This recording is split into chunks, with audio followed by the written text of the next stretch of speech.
Hello दोस्तों, अगर आपको ऐसा रिमोट मिल जाए जिस रिमोट से आप किसी चीज़ को भी कंट्रोल कर सकते हैं, अगर आपको इस तरह की रिमोट मिल जाए तो क्या क्या करना चाहते हो, किस चीज़ को कंट्रोल करना चाहते हो, आप कमेंट में लिख सकते हो। कहानी में कुछ ऐसा ही होगा जब माइकल नाम के आदमी को एक ऐसा ही रिमोट मिल जाता है।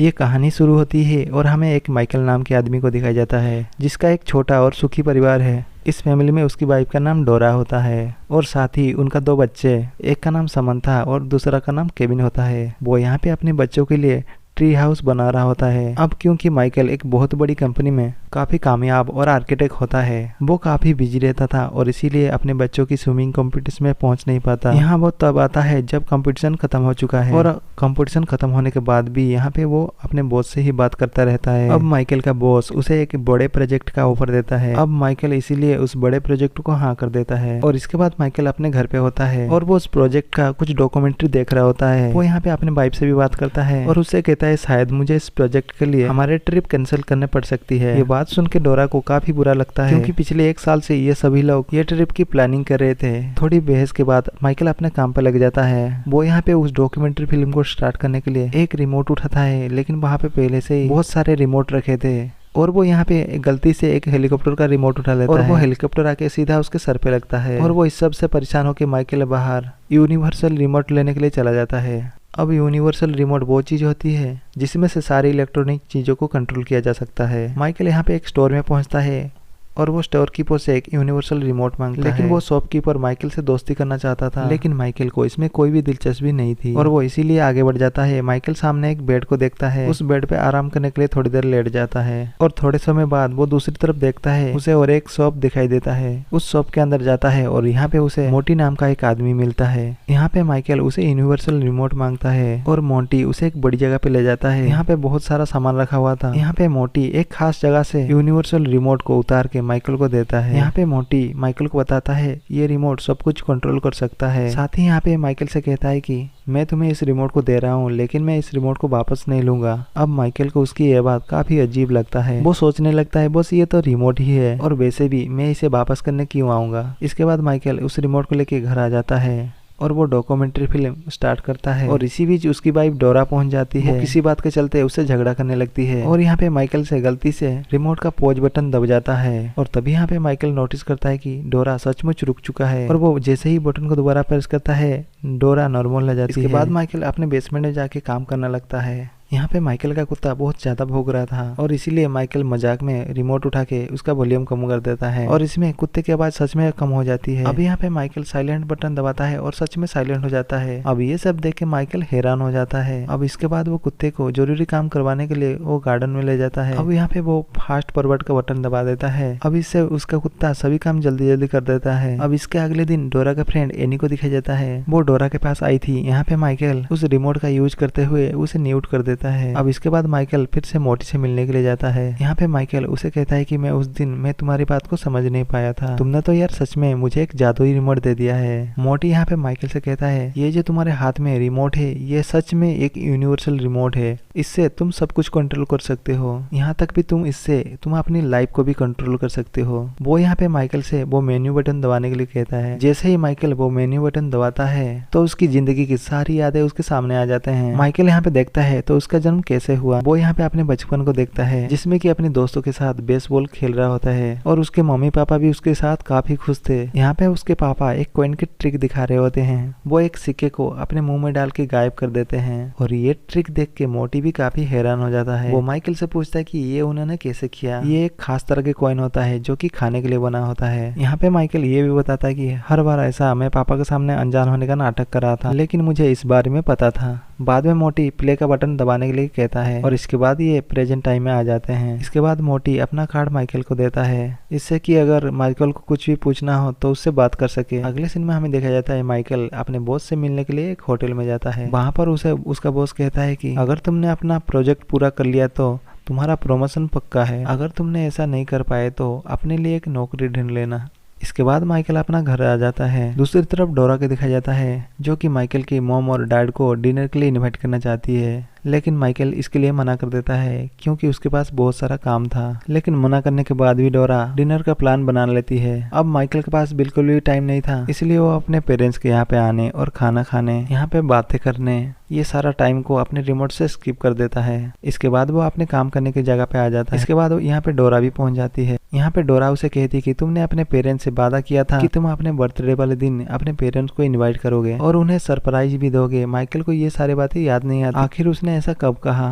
अब इसीलिए वो मोटी को कॉल करता है तो मोटी उसके घर के दरवाजे पे ही खड़ा होता है। ये दोनों सड़क पे आ जाते हैं और यहाँ पे बातें करने लगते हैं। मोटी यहाँ पे उसे समझाता है कि जब भी तुम फास्ट फॉरवर्ड का बटन दबाते हो तुम्हारे लाइफ भी ऑटो पायलट की जैसे खुद से ही चलने लगती है। इससे तुम अपना काम भी जल्दी कर लेते हो, इसी बीच उनसे बातें भी करते होगे और इसीलिए तुमने अपना पेरेंट्स से ऐसा कह दिया होगा। इसके बाद मोटी वहाँ से चला जाता है। इसके बाद वो अगले सुबह उठता है और ऑफिस के लिए निकल जाता है, लेकिन वो हर रोज की तरह ट्रैफिक में फंस जाता है और इसीलिए वो फास्ट फॉरवर्ड का बटन दबा के जल्दी से अपनी कंपनी में पहुंच जाता है। इसके बाद शाम को जापानीज क्लाइंट के साथ मीटिंग होती है, लेकिन मीटिंग से पहले जापानीज क्लाइंट साइड में जाके बात करते हैं और यहाँ पे माइकल रिमोट की वॉल्यूम को हाई करके और लैंग्वेज को सेट करके उनकी बातें सुन लेता है और जैसे ही वो लोग जा रहे होते हैं उस प्रोजेक्ट को मॉडिफाई करके उस डील को फाइनल कर देता है। अब इस पर माइकल का बॉस काफी खुश हो जाता है कि माइकल ऐसा किया कैसे। अब माइकल काफी खुश होता है क्योंकि उसे जापानीज प्रोजेक्ट मिल चुका है और इसीलिए वो घर आता है और बच्चे के लिए साइकिल और डोरा के लिए बहुत महंगा पर्स खरीद के लेके आता है और साथ ही डोरा को एक खुशखबरी देता है और इसलिए डोरा भी काफी खुश होती है। वो यहाँ पे माइकल को पहली मुलाकात की गाना गाने के लिए कहती है, लेकिन माइकल को वो गाना याद नहीं था और इसीलिए माइकल फास्ट फॉरवर्ड करके अपनी पहली मुलाकात का गाना सुन लेता है। डोरा वो गाना सुन के काफी खुश हो जाती है। अगले दिन जब वो जाके बॉस से मिलता है तब उसे उसका बॉस यहाँ पे कहता है तुम्हें और भी प्रोजेक्ट करने होंगे, उसके बाद ही तुम्हारा प्रमोशन होगा, लेकिन उन प्रोजेक्ट को पूरा करने में तुम्हें 3 से 4 महीने लग जाएंगे। यहाँ पे माइकल कहता है कि ये क्या बकवास है, मैंने अपने प्रमोशन की खुशी में काफी सारी शॉपिंग कर ली है और मैंने काफी सारे पैसे बर्बाद कर ली है। उसका बॉस कहता है कि मुझे इससे कोई फर्क नहीं पड़ता। इससे माइकल को काफी गुस्सा आता है और टाइम को रोक के अपने बॉस को 3-4 चाटा मार देता है और बाद में अपने बॉस को नॉर्मल करके वहाँ से चला जाता है। इसके बाद माइकल मोटी के पास जाता है। बॉस से कहता है कि मैं 3 महीने के लिए अपने लाइफ को फास्ट फॉरवर्ड करना चाहता हूँ, लेकिन यहाँ पे मोटी उससे ऐसा करने के लिए मना करता है क्योंकि अगर ऐसा करता है वो अपनी लाइफ में काफी कुछ मिस कर देगा। अब इसके लिए माइकल भी मान जाता है, वो अपने घर चला जाता है। यहाँ पे आके वो अपने काम में लग जाता है और वो काफी परेशान होता है। वो यहाँ पे अपने बच्चे को भी डांट देता है और इस बात के लिए उसे काफी बुरा लगता है। अब यहाँ पे माइकल फैसला कर देता है कि मैं 3 महीने आगे जाऊंगा, इसमें मेरा क्या बिगड़ जाएगा और इसलिए वो टाइम को फास्ट फॉरवर्ड कर देता है। वो सीधा अपने ऑफिस के पार्टी में पाता है जहाँ पर उसे सभी लोग बधाइयाँ दे रहे होते हैं। उसका बॉस उसे प्रमोशन के लिए बधाई देता है और यहाँ पे उसकी गर्लफ्रेंड जेनी से भी मिलाता है और यहाँ पे माइकल को रियलाइज होता है कि उसकी प्रमोशन में 2 साल लग गए हैं और उसने अपनी जिंदगी की 2 साल खो दिए हैं।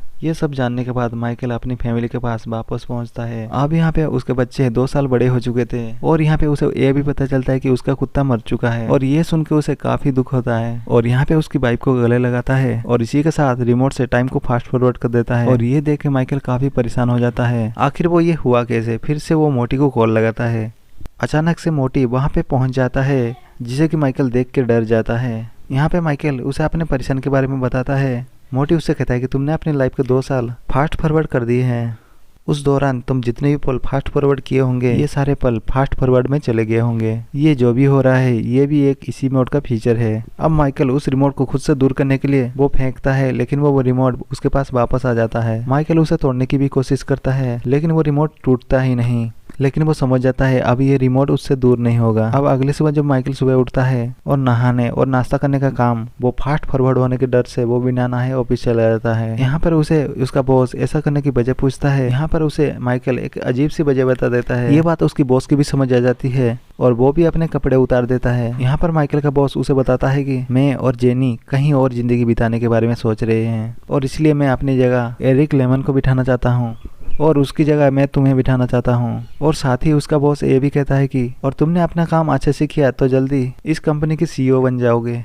ये सुनकर माइकल काफी खुश होता है और तभी उसके रिमोट में फास्ट फॉरवर्ड का बटन ऑन हो जाता है और फिर से उसकी लाइफ आगे बढ़ जाती है। यहाँ पे माइकल अपने रूम में सोया हुआ था और यहाँ पे उसे उसका बॉस का वीडियो कॉल आता है और यहाँ पे उसे पता चलता है कि एरिक क्लेमन ने खुदकुशी कर ली है। अब उसकी कंपनी का CEO माइकल ही है। अब ये सब होने में 10 साल बीत चुके थे। वो यहाँ पर अपने आप को देखता है, काफी मोटा हो चुका था। वो घर जाता है, देखता है उसका बेटा केविन भी उसी की तरह मोटा हो चुका था। केविन अपने हालत के लिए माइकल को जिम्मेदार ठहराता है क्योंकि माइकल ने बचपन से उसकी परवरिश ठीक नहीं की। इसके बाद माइकल समंथा से मिलता है। वो काफी बड़ी हो चुकी थी और सुंदर भी। इसके बाद माइकल डोरा से मिलने के लिए अपने गार्डन में जाता है। वो यहाँ पे आके देखता है कि डोरा वो अपने बच्चों के ठीक भविष्य के लिए दूसरे आदमी से शादी कर ली थी और ये देख के रिमोट को पॉज कर देता है। माइकल को काफी गुस्सा आता है। वो ये सब का जिम्मेदार मोटी को ठहरा रहा होता है और यहाँ पे तुरंत मोटी भी पहुंच जाता है। वो माइकल से कहता है कि देखो, ये जिंदगी तुम खुद से चुनी है क्योंकि तुमने अपने काम और परिवार के बीच हमेशा तुमने काम को ही चुना और इसी वजह से तुम्हारी ये हालत हो चुकी है। अब माइकल जैसे ही प्ले का बटन दबाता है, डोरा का कुत्ता उस पर हमला कर देता है और इससे उसकी सर पे चोट लग जाती है। जब उसे होश आता है और पाता है कि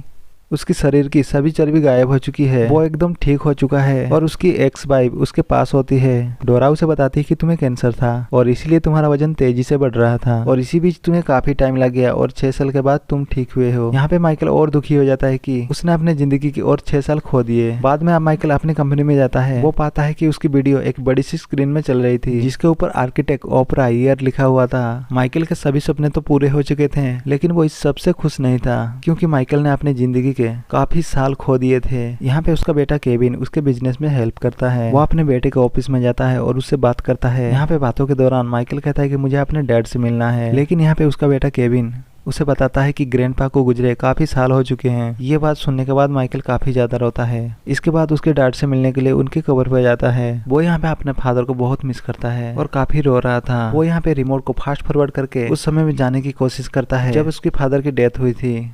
वो ऐसा नहीं कर पाता, तभी वहाँ पे मोटी आ जाता है। वो उससे कहता है कि तुम उस समय में नहीं जा सकते जिस समय में तुम थे ही नहीं। तुम अपने फादर की मौत के समय वहाँ पे नहीं थे। ये बात सुन के माइकल उस समय में चला जाता है। यहीं पे केविन अपने फादर को एक डिजाइन दिखा रहा होता है और यहाँ पे माइकल उसकी डिजाइन पे बिल्कुल भी ध्यान नहीं देता और आज का माइकल पुराने माइकल को देख के काफी गुस्सा होता है और तभी वहाँ पर उसकी डैड भी पहुंच जाते हैं। वो उससे बाहर घूमने के लिए कहते हैं लेकिन माइकल अपने फादर पर काफी गुस्सा करता है और उन्हें यहाँ से चले जाने के लिए कहता है। अब माइकल के डैड उन्हें अलविदा कहते हैं और यहाँ से चले जाते हैं। अब जो अब के समय में माइकल था उन्हें देख के गुड बाय कहते हैं। अब माइकल अपने रियल टाइम में आ जाता है। वो काफी दुखी होता है। यहाँ पे मोटी कहता है कि मुझे भी उन्हें यहाँ से ले जाने में काफी दुख हुआ। तब माइकल कहता है कि तुमने ऐसा क्यों कहा। अब मोटी उसे कहता है कि मैं एक एंजल हूँ, मैं वो एंजल हूँ जो लोगों को मार के उनकी आत्मा ले जाता है। ये बात सुन के माइकल काफी डर जाता है। वो यहाँ पे रिमोट का बटन दबा के और कुछ सालों को फास्ट फॉरवर्ड कर देता है। अब वो यहाँ पे अपने बेटी की शादी पे होता है। वो यहाँ पे अपने बेटी की शादी में स्पीच भी देता है और अपने एक्स वाइफ डोरा के साथ डांस भी करता है और इसी बीच उसे यहाँ पे हार्ट अटैक आ जाता है और नीचे गिर जाता है। अब इसके बाद जब माइकल को होश आता है वो हॉस्पिटल के बेड पे होता है जो कि सर्विस सपोर्ट की वजह से जी रहा था और यहाँ पे केविन और समंथा पहुंचते हैं। माइकल केविन से कहता है तुम हनीमून पे क्यों नहीं गए।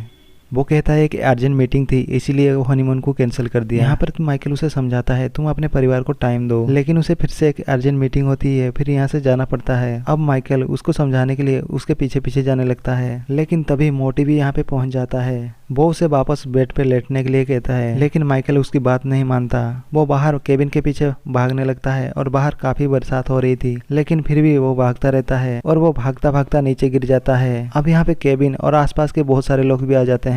यहाँ पर माइकल केविन को समझाता है कि हमेशा अपने परिवार को समय दो क्योंकि केविन भी माइकल की तरह गलती कर रहा था। इसके बाद वो डोरा से बात करता है और कहता है मैं हमेशा तुम्हें प्यार करता रहूंगा। इसके बाद मोटी भी यहाँ पे पहुंच जाता है। वो कहता है कि चलने का समय हो गया है और वो उसकी सोल को लेके यहाँ से चला जाता है। अब माइकल मर चुका था और यहाँ पे सभी लोग रोने लगते हैं और तभी हमें यहाँ पे एक सफेद फ्लैश को देखते हैं। माइकल यहाँ पे तेजी से घबरा के उठता है जैसे कि कोई उसने बुरा सपना देखा हो। वो अपने आप को आईने में देखता है और पाता है कि एकदम जवान है। वो उसी समय में है जिसमें कि पहले था। अब उसके सामने वही स्टाफ का लड़का खड़ा हुआ था। अब माइकल काफी खुश है, उस लड़के से दोस्ती भी कर लेता है। अब वो बाहर आता है। वो पुरानी गाड़ी को देख के काफी खुश होता है। अब माइकल को परिवार का मतलब समझ आ गया था। वो सबसे पहले जाके मॉम और डैड से मिलता है और उन्हें अपने घर डिनर के लिए इनवाइट करता है। इसके बाद घर में जोर जोर से बर्तन बजाता है जिससे कि सभी फैमिली मेंबर जाग जाते हैं। यहाँ अपने वाइफ डोरा से कहता है चलो जल्दी करो, अपनी ट्रिप की तैयारी करनी है। और वो यहाँ पे अपने बच्चों से वादा करता है कि अगले हफ्ते मिलकर सब ट्री हाउस बनाएंगे। बाद में वो अपने रूम में जाता है और मॉम डैड को फोन करने लगता है लेकिन तभी वो एकदम से घबरा जाता है क्योंकि उसके सामने वही रिमोट रखा हुआ था और साथ में मोटी का एक नोट भी होता है। उसमें लिखा होता है एक अच्छे इंसान को एक ब्रेक की जरूरत होती है। इसके बाद माइकल समझ जाता है वो कोई सपना नहीं था, वो सब कुछ रियल था। इसके बाद माइकल सही फैसला लेता है, उस रिमोट को डस्टबिन में डाल देता है और वो अच्छे से अपने फैमिली के साथ रहने लगता है। और वो इसी के साथ मूवी यहाँ पे एंड हो जाती है। दोस्तों वीडियो कैसी लगी कमेंट करके जरूर बताइए और साथ ही चैनल को सब्सक्राइब कीजिए और वीडियो को लाइक कीजिए। तो आज के लिए वीडियो इतना ही, मिलते हैं नेक्स्ट वीडियो में।